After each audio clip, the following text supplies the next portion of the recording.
তাকে আমি ৰৈ থকাই আজি মানে কায়িকভাৱে জুবিনদা নোহোৱা আজি এমাহ হ'ল আৰু আমি সত্যটো জনাৰ বাবে আমি যে সকলোৱে বাট চাই ৰৈছোঁ সেইটো আজি এমাহ হ'ল।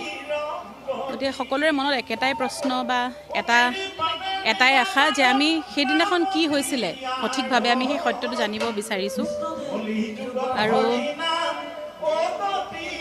আৰু এটা কথা ক'ব বিচাৰিম যে আমি সকলোৱে জানো জুবিনদাই পলিটিক্স বেয়া পাইছিলে।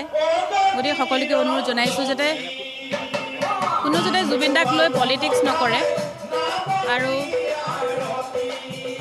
সংবাদ মাধ্যমৰ মই ভাবোঁ আপোনালোকৰ যথেষ্ট এটা দায়িত্ব আছে।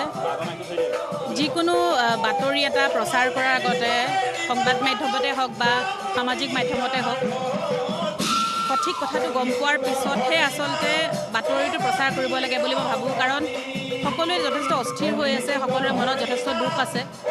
গতিকে এনেকুৱা একো বাতৰি ওলাব নালাগে যোনটোৰ কাৰণে হয়তো মানুহবিলাকৰ আৰু হয়তো মনটো বেয়া হ'ব। গতিকে সেইটোৱে আমি এটা কথাৰ কাৰণে সকলোৱে বাট চাই ৰৈছোঁ। আমি সত্য জানিব বিচাৰিছোঁ, সেইদিনাখন প্ৰকৃততে কি হৈছিলে সেই সত্যটো আমি জানিব বিচাৰিছোঁ। আৰু আমাৰ ন্যায় ব্যৱস্থাৰ ওপৰত আস্থা আছে। আমি বিশ্বাস ৰাখিছোঁ যে আমি অতি সোনকালে গম পাম।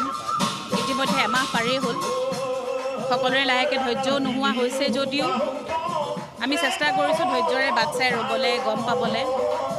ঈশ্বৰৰ আগত প্ৰাৰ্থনা জনাইছোঁ।